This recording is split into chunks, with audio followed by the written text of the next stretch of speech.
On this episode of I Couldn't Throw It Out, I want to start by sharing the sound of a treasure that I inherited from my father.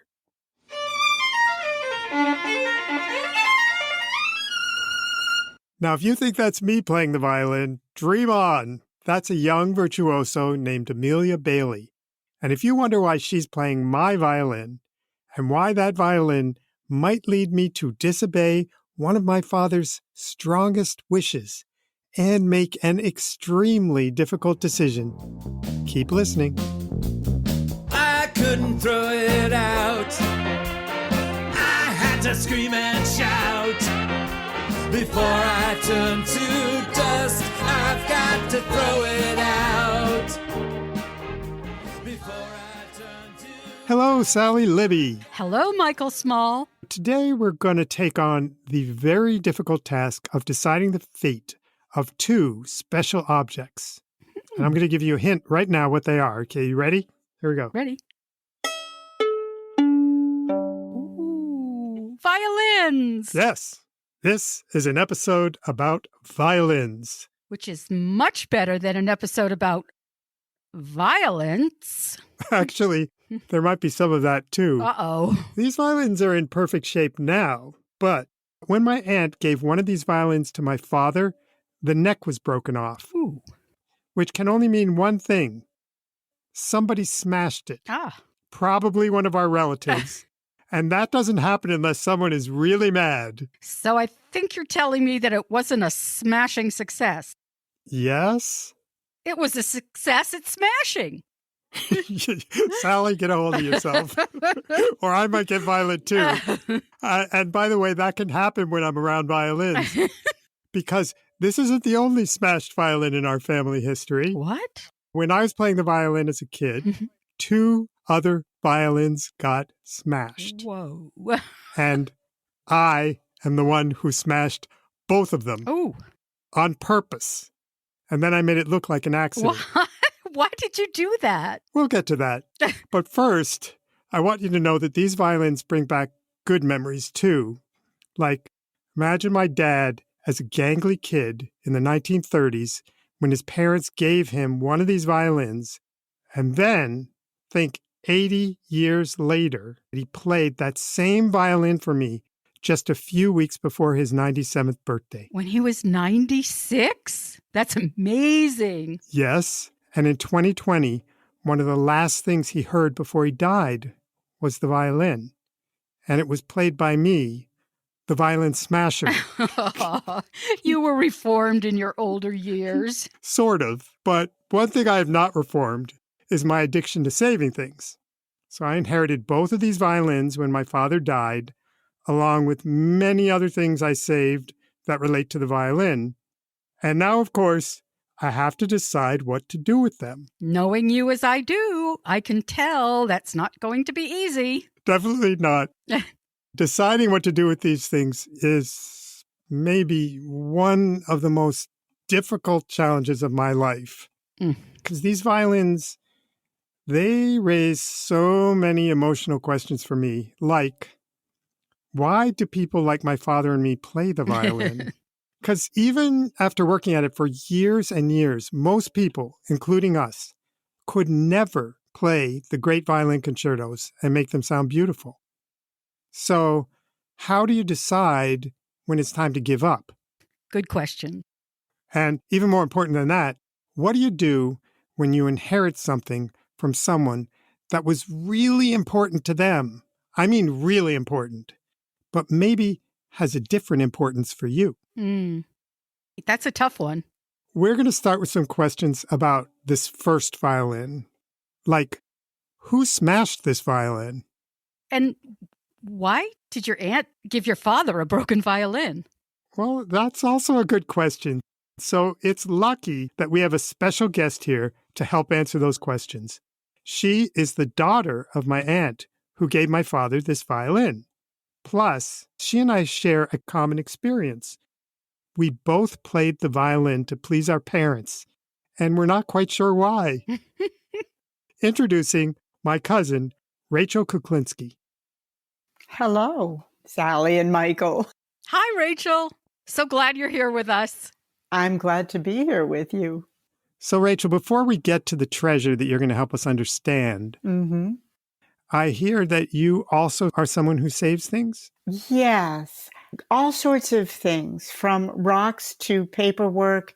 In fact, if somebody asked me to find a certificate or something from, I don't know, my teenage years, my kids' teenage years, I have so many of them that I would not be able to find them because there's just too damn many. But they're all organized? No, not anymore. They're all over my floor because I was trying to go through them. Do you have plans for what you would do with this stuff? What would you like to have happen? What I'd like to have happen is that I throw most of it away because I started this, and probably before COVID, but certainly during COVID, I was going to get everything, this, that, and the other thing, and make practical decisions about all of them. When I showed my kids the dishes that I had from Nana's, they don't want anything to do with it. Oh. We don't need those things. They're not of any value. And I'm like, yeah, but it's our family. I remember this. I remember Nana's chicken soup. Yeah, Mom, you never made chicken soup. If we were lucky, if it was microwaved. You got to save the microwave then. Yeah, right. There you go. I knew that I'd come to solutions if I did this with you guys. Well, so I think that this makes you extremely qualified to join us today to discuss this piece of paper that I found in my boxes in the attic. The text on this page was by your uncle, which is my father, David Small, and it involves your mother, Edith Meyerson, who was his older sister. I'm going to start by reading you what was on this piece of paper. Here we go. Codicil. In my own hand. This is a codicil to my last will and testament that is dated and signed on November 20th, 1997. Music has always been a central part of my life. I was born with considerable musical feeling and sensitivity, but very little talent to go with it. Oh. Now, here's an aside. That is also a description of his son, me. He goes on, to be completely honest, I never really applied myself to develop whatever talent I did have. And a little aside, that does not apply to me. I applied myself and I still did not get good. Okay? He continues, my hope has long been that someone in the generations that follow me would acquire my musical feeling and would pursue it to a much higher levels than I ever did. In particular, I hope some descendant appreciates my special love of the classical violin and will make that instrument a serious study. As an incentive, I offer the old Italian-made violin given to me by my beloved sister Edith many years ago. It carries considerable sentimental significance for me. It is really my only true heirloom, and I would wish that it be so treated. Only as a last resort, when the money is desperately needed, should it ever be sold. Rather, I hope that some family member will give it the care that it deserves, seriously study music, and master violin technique well enough to bring out its potentially beautiful sound far more than my own meager efforts were ever able to accomplish. And I want to pause for another minute and say, that is a big request. Asking someone to master the violin is asking them to dedicate their life. But I will go on. This is near the end. A fine instrument like this must be played constantly to keep it healthy. I request that my heirs don't allow it to sit around in an attic somewhere gathering dust. This is the only material thing I love and really prize. Please care for it well and pass it down through the generations. David R. Small. Oh, well, he was eloquent, that's for sure. I want to add that my father was a very gentle person. Absolutely. From the standpoint of his children, we really loved him, and we still do, even though he's not with us anymore. He had a special kindness to him, and yet he had some blind spots involving this violin and violin music in general. And I just want to ask, Rachel, you didn't see my father very much. Honestly, just tell the truth. Did you have any impression of him? I did. I loved him very much. Your father seemed to understand me. He didn't judge me. He was never harsh. Did Edith play the violin? No, she was a pianist and very gifted. Yes. And that is the thing, which is that David was not gifted like his sister.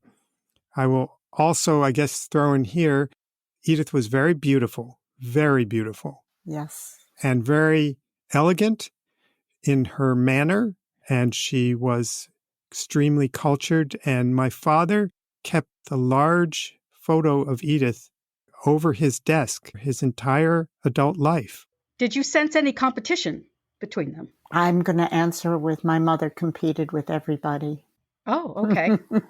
One thing our parents had in common was that my father insisted that I play the violin, despite the fact that I didn't have great talent. And your mother insisted that you play the violin. Mm-hmm. Yeah. One farther step back, our parents were the children of Russian immigrants who came to this country with nothing and worked their way up. Can you explain why both our parents and our Uncle Marty were all putting so much value on music and performance? I kind of attributed it to the Jewish culture. It transcended survival skills. It was something that they could throw their passion into that was above it all. Something beautiful. Yeah. And that in some ways couldn't be taken away. Exactly. Music requires leisure. If you are children who are having to earn money the way our grandfather did, you don't have the leisure to make music. I wonder whether music, particularly classical music, that it was a way to not be affiliated with the streets that he came from and to move into society. It's sort of a class thing to be able to hang around and have all your kids making classical music all day. Absolutely. And also giving to them something you couldn't have yourself growing up. Ooh, made some progress today.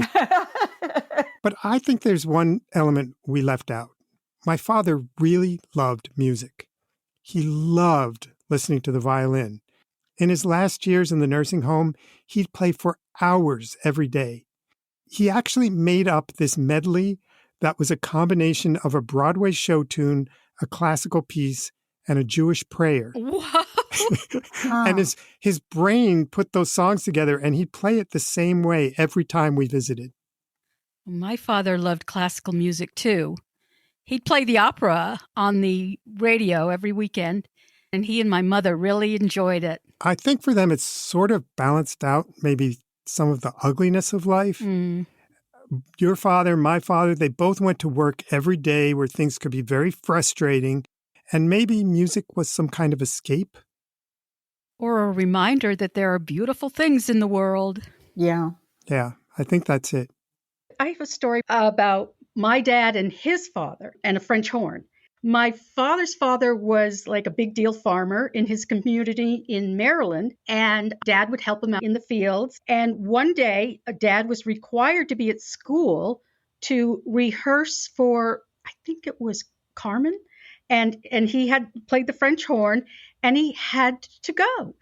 His dad was so upset because he needed him in the field that day. He said to him, "You are not worth the salt you're made of." That critical line stayed with my father, I think, forever. My father was very ambitious and driven. I didn't destroy him, but it really went to his heart, and it hurt. But think of the family difference. In my family, it would have been, leave the field, go play that French horn. Right. But to my grandfather, it just wasn't, he didn't see the importance in it. Yeah, the different needs of our families in terms of what music meant to them. Speaking of our family's needs, Rachel, can you think of why your mother wanted you to play the violin? I have no idea. I didn't want classical music. That was the other piece for me. I wanted a fiddle. I wanted to play a country fiddle, and I wanted to play the blues on the piano. So there was that conflict also, because I didn't want the music that I was supposed to be learning. Do you remember approximately how old you were when you started playing the violin? I had to have been about 11 or so when I stopped because I just said, no, this is just a waste of your money and my time. It was very clear that I wasn't cut out for Vivaldi. Your sister hinted to me that you got kind of angry with your mother when you were playing. Oh, I got very angry with my mother I was always angry with my mother, but God bless her. She did what she could. I remember being angry with her with the violin. It was a traumatic event, a time when I lost my temper and it really caused harm. And over Twinkle, Twinkle, Little Star, which we do know is a very important piece of music and has changed the world. But, it was like a note that I thought was different than the note she was saying it was. And she got really irritated with me because I got stubborn or just couldn't hear it the way she heard it. I don't know which it was. Guess it was a battle of the wills. I took it as me trying to please her with all of these things and not being able to. And I lost it and caused harm, and I'll leave it at that. You didn't just go off and practice on your own. Your mother, got involved in your playing and tried to work with you on it. I guess so. I mean, I did practice. I just was doing what I was supposed to do, and I wanted to succeed with it. I had tried. I had really, really tried, but I'll give you a little lesson in ADHD. You don't want to give them an instrument that is already frustrating to learn how to play.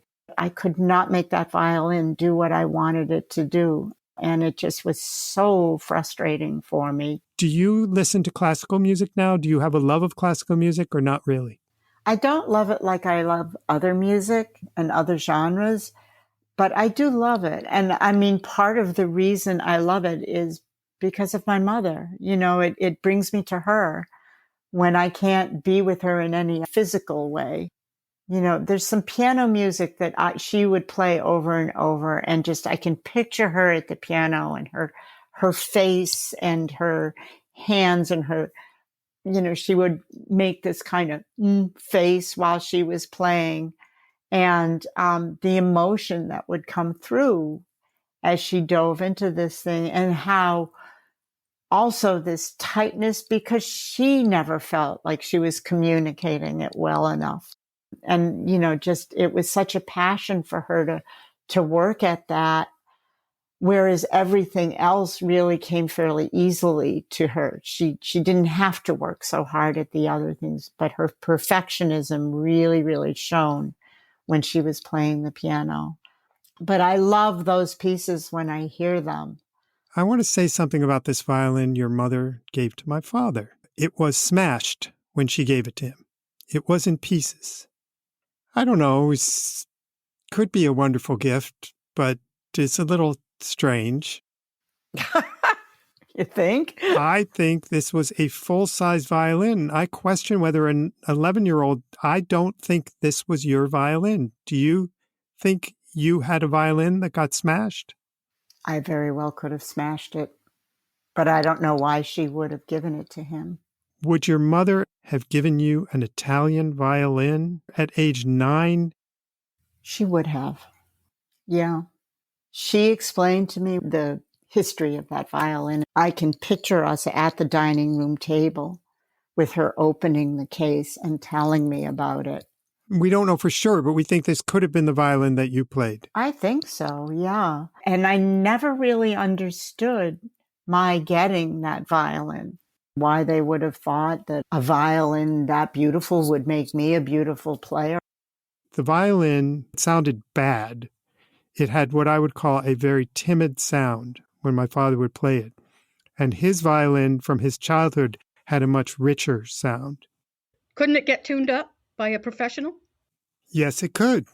So I took both violins, my father's childhood violin and the one that Edith gave him, to an amazing place in New York City. It's called David Segal Violins, and it's the workshop of David Segal, an extremely talented and well-respected violin maker and violin restorer.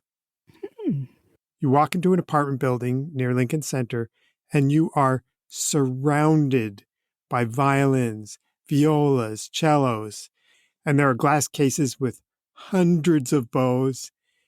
You know you're in a special place. Usually, there are Juilliard students in the showroom trying out instruments and making really excellent sounds. And some of the world's best violinists, like Midori, Joshua Bell, Nadja Salerno-Sonnenberg, come to this same shop with their violins. This is where I bought my own violin about 15 years ago with help from the manager, Diane Mellon. She also helped me donate my own violin to a student after I inherited my dad's violins. I knew she'd be helpful again with these two violins. Here's how we got started. I can't figure out. I'm not a good violinist. I'm not a Juilliard. You were so nice to me. Why were you nice to me? Oh, I'm nice to everybody. We're not here to judge. We're not, this isn't an elitist pursuit, in my opinion. I came from a family where music lessons were not a thing that was affordable.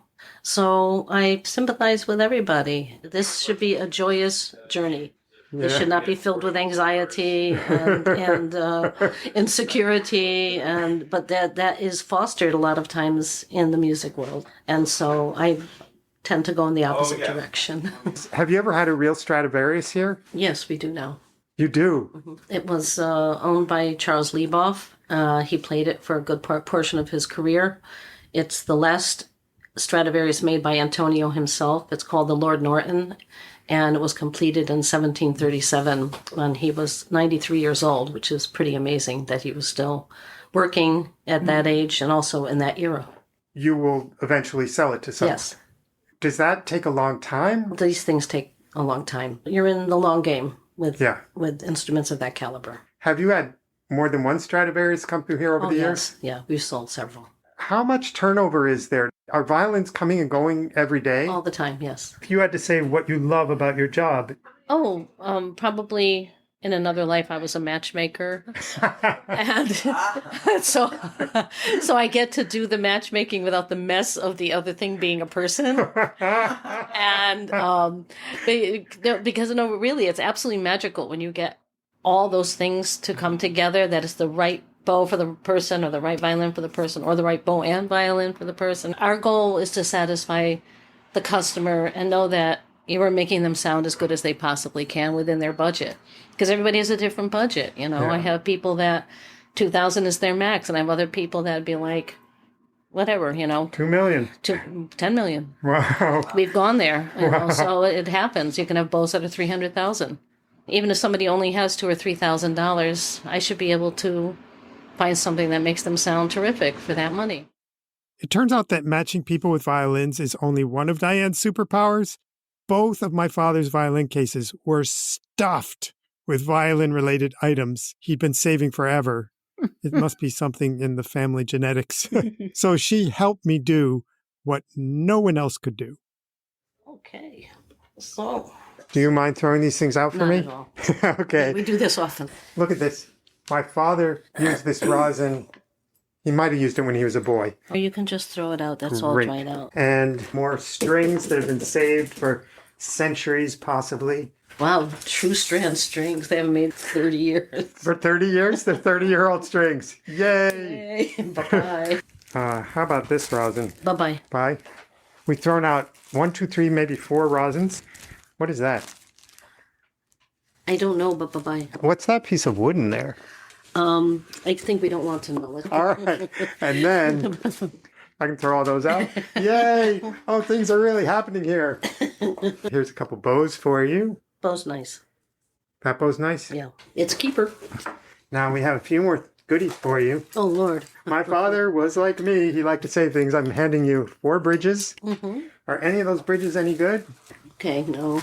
I think we have thrown out some things. Yeah. Can you believe we threw out so much stuff?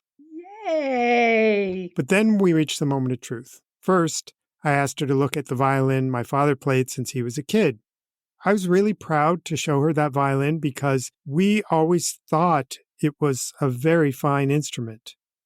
Wait till you hear Diane's reaction. This is my father's violin from his childhood. It was made in Boston. Okay. What's funny? Did he buy it by the pound? Oh, it's so heavy? It's so heavy. Sorry, Dad. Oh, dear. Cruel, cruel world. Yeah. And it's very wide. Alrighty. Diane's measuring it right now with the measuring tape. It's very wide across the middle belt and upper belt, too. And this thing... That's not a chin rest. That's a torture device. My father used it his whole life. Well, if you don't know any different. Well, this has got to go. Oof.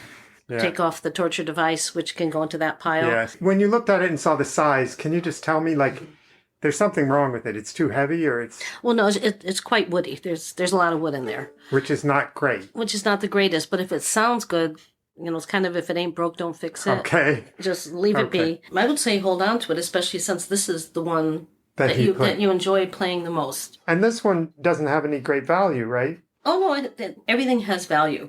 For nostalgic reasons. Yeah. Just in case you missed it, that was hearty laughter you heard when Diane first looked at my father's violin.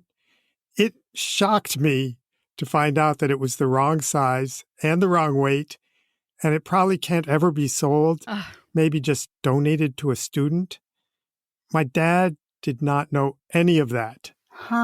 But it was always the other violin, the one from his sister Edith, that he loved the most.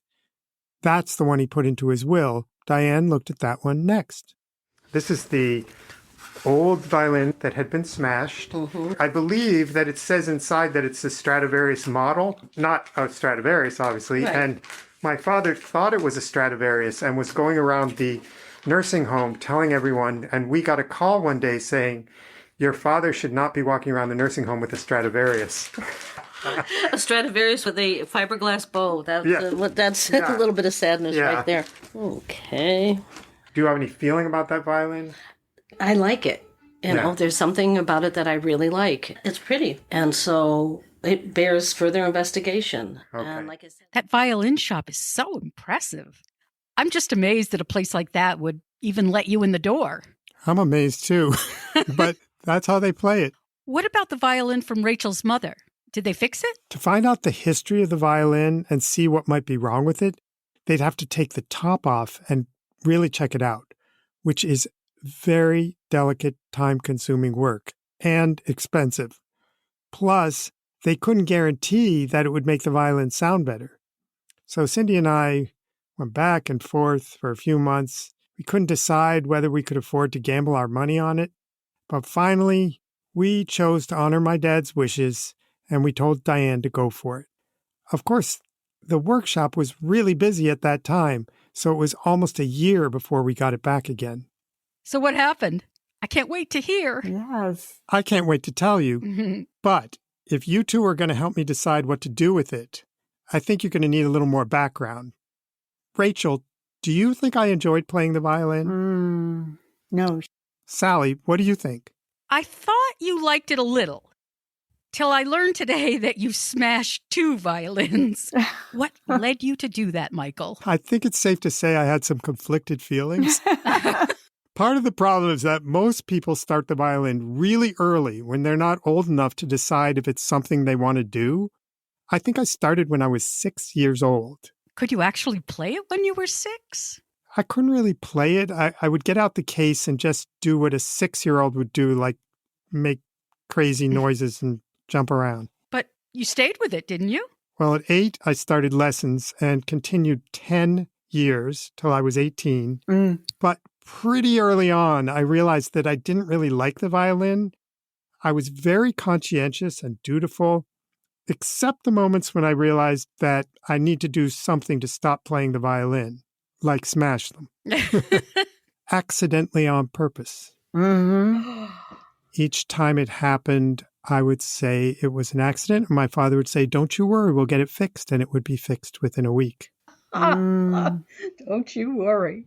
When I was 10, my father found a violin teacher for me who lived on our street. Within a few years, they actually created an orchestra in my town so that I would have an orchestra to play my violin in. My father was the first chair and I was the second chair, and then they got a better violinist to be first chair. When I packed up to go to college, I left the violin under the piano where it always was. We packed the car. We drove in front of the house. My father pulled over, didn't say a word, went back into the house, got the violin, stuck it in the back of the car, and we drove on. Wow. And I had never said I was not going to bring it. He knew I had not taken it. When I got to college, I hid it and never told anyone I played, and that was the end of that. But you started playing again later on, didn't you? Yes. When I turned 50, I went to an event where I saw this violinist. His name is Craig Udelman, and he was so freaking cool. In terms of coolness, a step above Jack Nicholson. And Craig was playing klezmer music and fiddle music and just amazing. And I went up to him and said, "Can you teach me?" He said, "Of course." So I took lessons with him during a 5-year period. When I started with him, he said, "Play something." And I played something and he looked and he said, "I am amazed." Wow. And I was like, wow. He said, "I am amazed that you could get a sound out of that instrument while you are the most tense and tight person I've ever seen in my life." He said, "We're going back to ground zero. We're going to start by having you try to play just a string, and you're going to play open strings for weeks, not even a note, just to get me to relax." Huh. So we started over and played for 5 years, and I definitely got better, which was a surprise. It was a surprise that you were playing at all. You said it. In fact, Rachel and I had an Uncle Marty, who was the younger brother of both of our parents, and he knew how much I hated playing the violin. So around the time of my first lessons, he was in the hospital, unfortunately, getting treatment for cancer. And he was very sick, and he could barely talk or move. And I went over and I whispered in his ear, "Uncle Marty, I'm taking violin lessons." And his eyes turned to me in total disbelief. So I repeated, "Yes, I'm playing the violin and practicing every day."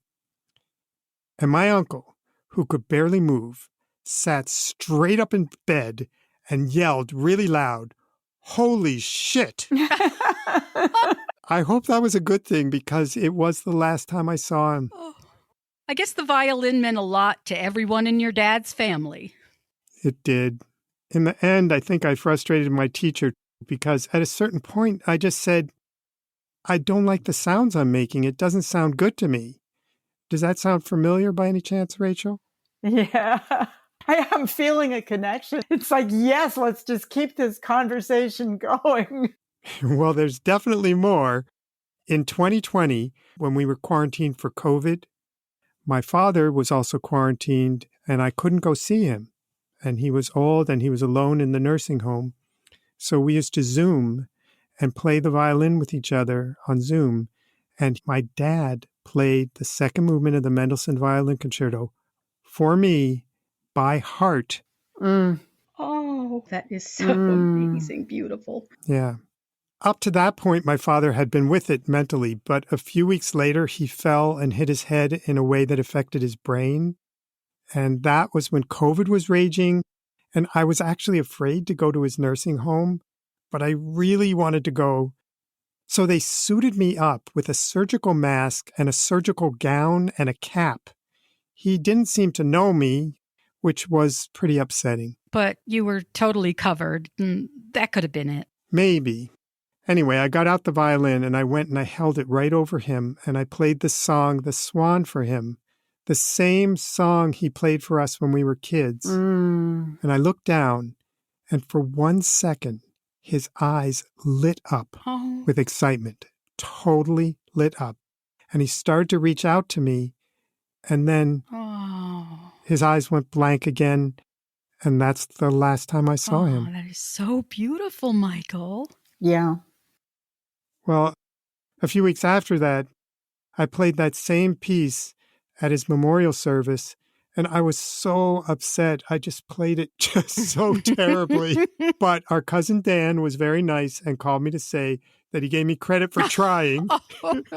So that's the background about me and the violin. And now you get to hear what happened when I went back to see Diane at David Segal Violins in New York City.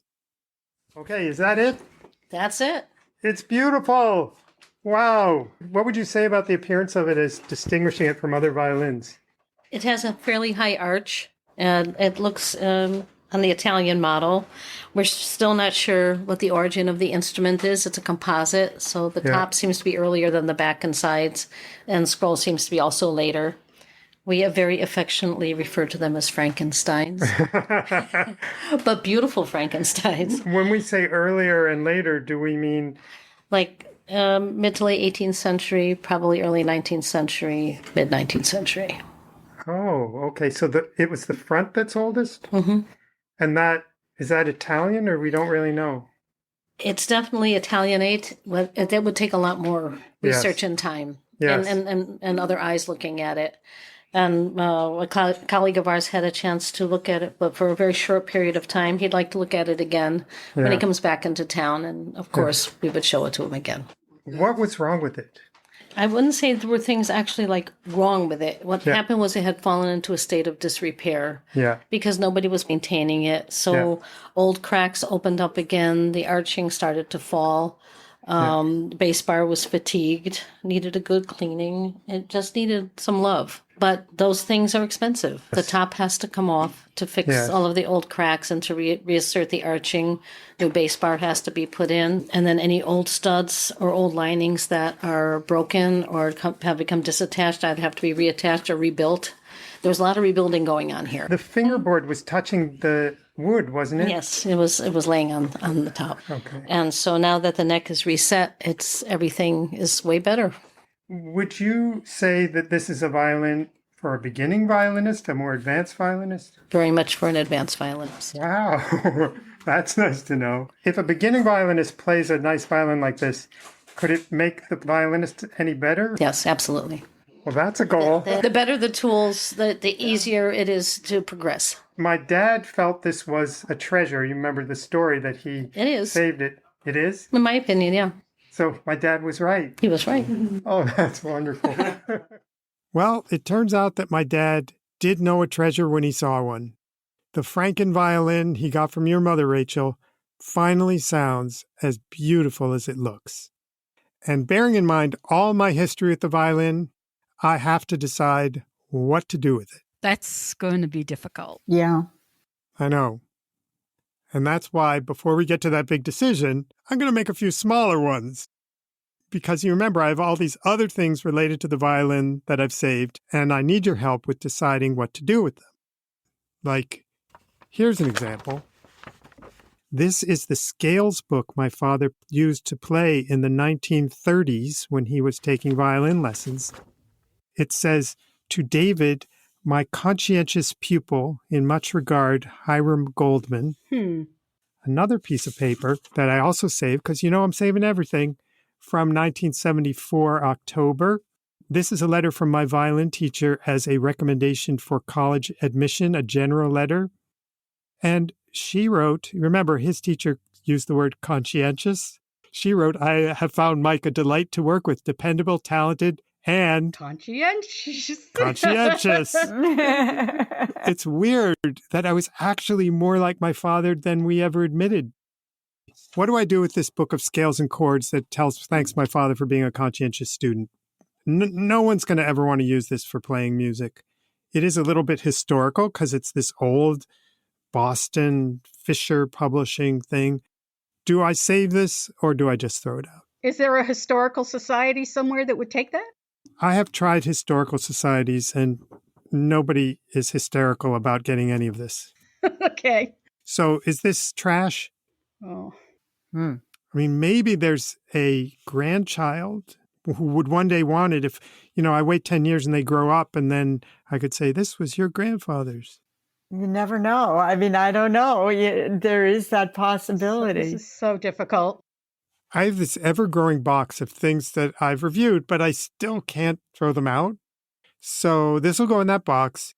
And when I reach my final days and somebody comes along to throw away my stuff, they can just put this box right in the trash. Yes. I'm going to show you something else. This type of card that I'm showing you, it's like a little tag, like a tag you would hang on clothing, but my father was in the leather business. And this was a kind of tag you would hang on a stack of hides to say, these are pigskin that came from here and they've been dyed with this chemical. Only on this tag, in his writing, it says, whew, this is emotional. It says Yasha. Do you know why it says Yasha? No. Yasha Heifetz, one of the all-time greatest violin virtuosos. He's written, Yasha, have a good musical experience, play well. He's attached this to my violin case. It was, I believe, at my senior recital. When I used to practice at home, I need to tell you, my father would yell from the other room, intonation.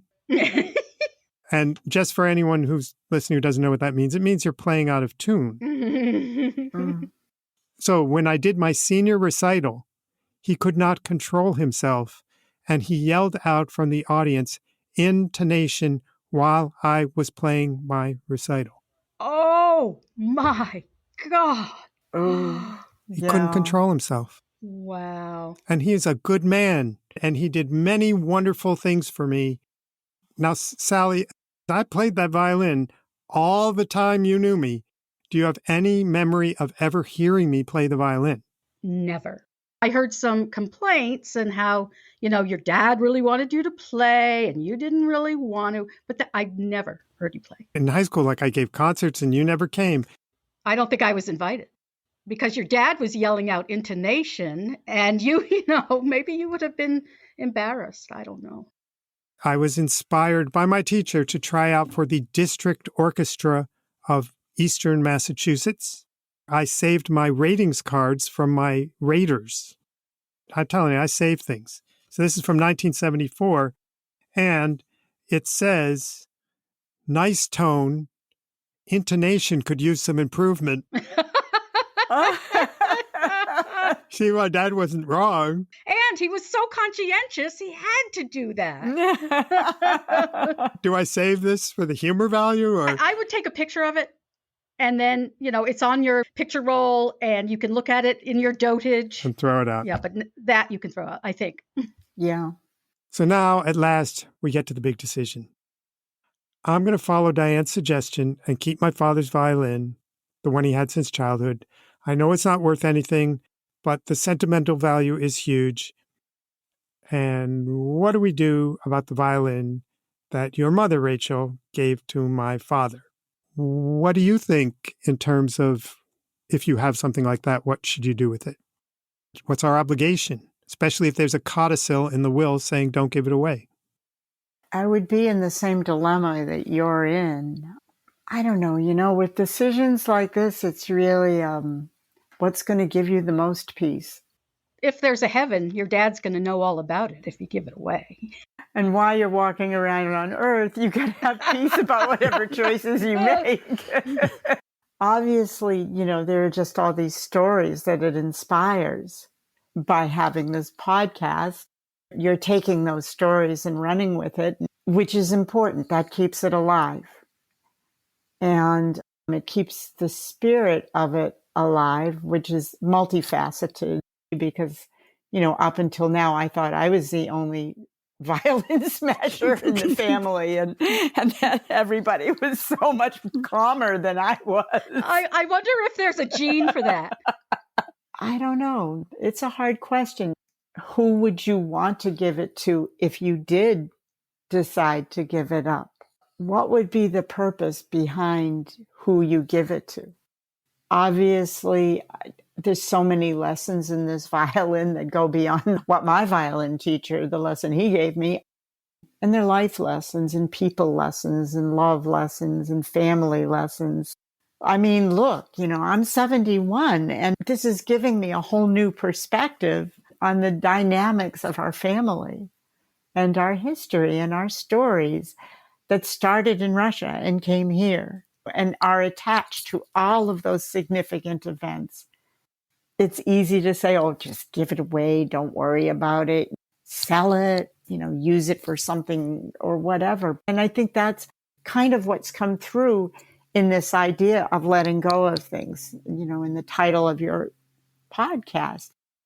we want to keep those stories going and not just let them fall flat on their faces somewhere in a landfill.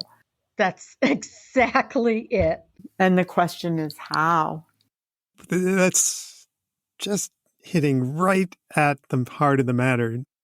I hope that telling the story is something that does justice to it. And I had negative feelings about my relationship to the violin and my father in terms of the violin, but I do want to honor him. And his codicil, which is not a legal document, which I do not have to follow, is a beautiful document to share. It tells you what was important to him, and that can live on. Mm-hmm. And the storytelling is something that I want to share. So just like you said, so that it won't all just disappear without it being known. We had an episode earlier with these really wonderful people who had a TV show called The Gentle Art of Swedish Death Cleaning. And they took me off guard and surprised me a little by saying about something else. Your father's not here anymore, and you need to live your life, and you need to decide what you want to keep, because that's the reality of how things are. What he loved may not be what I loved. I love it because he loved it. That's why I love it. Mm-hmm. I want to share with you now a key factor in my decision about this violin. When I was at the David Segal workshop, I met Amelia Bailey. She's the young woman who played the violin at the very beginning of this episode. Amelia is a wonderful violinist. She just graduated from Manhattan School of Music, and now she's auditioning for orchestras who are going to be fighting over her, I'm sure. She agreed to show us what the refurbished violin could do by playing a short excerpt from the Sibelius Violin Concerto, and I want to play that for you now.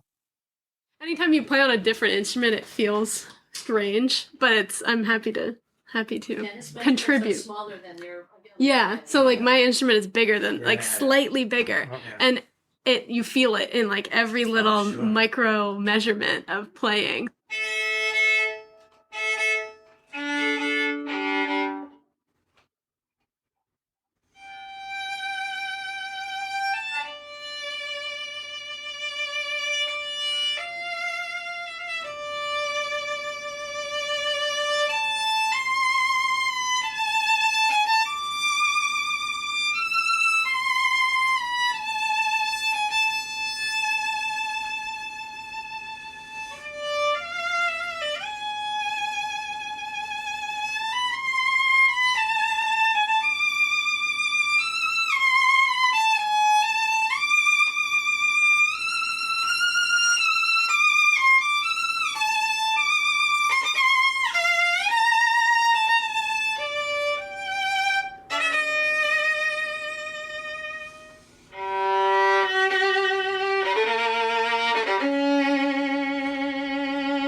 Beautiful.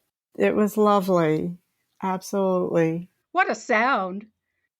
I don't believe in heaven, but I do believe in metaphors. And what Amelia can do with that violin would absolutely put my father in heaven on earth. On the other hand, the effect her performance had on me might not make him quite as happy. After hearing that, I was ready to make a decision. It is so clear that no one in our family will ever be able to do that. And even though it isn't exactly what my father requested, I think the best way to honor him is to get this violin into the hands of someone who will love it and play it beautifully. And that's what I plan to do. I'll enjoy this beautiful violin a little longer, and then I'm going to pass it on to someone else. Yes. Yay. So that's the complete saga of all the violins that I inherited. Just a few last thoughts. If you have an instrument stowed away somewhere, now is the time to do something meaningful with it. You can call the Opportunity Music Project and donate your instrument to a New York City student who really needs it. They are at opportunitymusicproject.org. And we also want to give a big thanks to David Segal Violins in Manhattan for helping Michael throw out what was junk and restore what was a treasure. Yes, and very special thanks to the wonderful Diane Mellon. And if there's any chance that you would like to hear even more tales about my family and the violin, you can watch a reading of the play I wrote that's based on my trials and successes with the violin and with my parents. The father role is played by David Rashi, who you may know as a recurring character on the TV show Succession. And Eric William Morris, one of my all-time favorite actors, plays the son. There's a link to the video for the reading on the page for this episode on our website at throwitoutpodcast.com. And you also posted pictures of all the violin-related treasures that you saved, right? Yep. And there are links to a video of my dad playing his violin when he was 95 years old. That's also at throwitoutpodcast.com. Rachel, we loved talking with you. We did. I have really enjoyed it. It was just bringing back some childhood memories that I haven't been able to remember on my own. So this has been wonderful. That's exactly what my whole point is. We have these objects that are full of memories, and the memories are stuck inside them. And what we did partly today is we took the memories out of that violin and we set them free. I love it. Yeah. Well, I'm going to give you just a few more twists to finish off this violin tale. The first one goes back to 1963, the same year I got my first violin. That's when my parents also gave me a portable record player and a record album called Movin' by Peter, Paul, and Mary. And ever since then, I've really wanted to play acoustic guitar. I did try once about 20 years ago, and it didn't go well. But now, at age 67, I'm taking a really fun online guitar class called Justin Guitar, and I'm practicing almost every day, and I've got 6 chords that I can play pretty well. Yay! Yay! But that's not all. It turns out that Amelia Bailey, who played the Sibelius Concerto for us, isn't just an amazing violinist. She is also a violin teacher. So I wrote to her, and she has an appointment on her calendar now for one lesson with a very old student who has no talent. But don't get me wrong. I'm still determined to give that beautiful violin to someone who can play it well. But I might give just one more try to see what I can do with it. Then I'll give it up. I promise. I think. And here's the last twist. You two gave me so much help that you must be punished. I am going to play you your violin now that it has been renovated. Yes. I'm going to play a song called The Swan, which my father used to play for us before we went to sleep. I played it earlier when I was practicing for Cindy, and she said, "Oh my God, that was wonderful." And I said, "Do you have your hearing aids in?" And she said, "No." This is what comes from 15 years of violin lessons and a lifetime of mixed feelings about the violin. I'm just going to play the first few bars to give you a sense of it. Rachel, here's your beautiful violin. There it is. Oh my goodness. It's been completely refurbished. It's beautiful. And it's very, very light. It's light as a feather. I can't believe how nervous I am in front of you two. It's crazy. And here we go.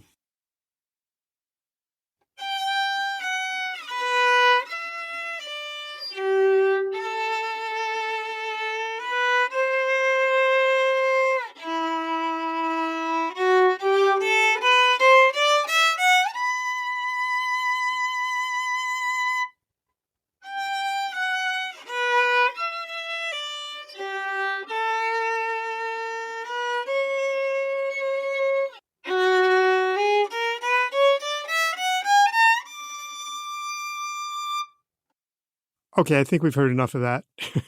That was lovely, Michael. Yeah. I should have told you you're not allowed to bullshit. No, I'm not bullshitting. It was beautiful. I don't bullshit. Well, now it's time to cleanse your ear canals with some real music.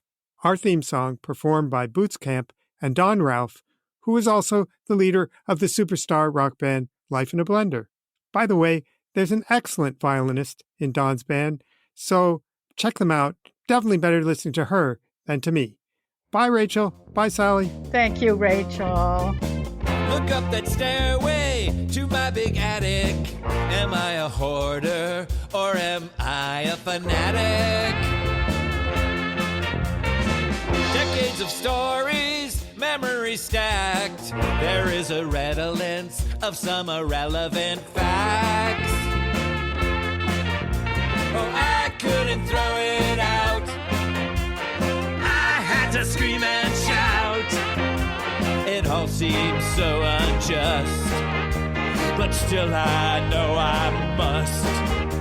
Before I turn to dust, I've got to throw it out.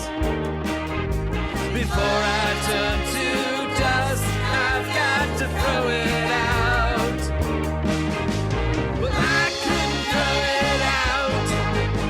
Oh, I couldn't throw it out. I'll sort through my possessions in these painful sessions. I guess this is what it's about. The poems, cards, and papers, the moldy, musty vapors. I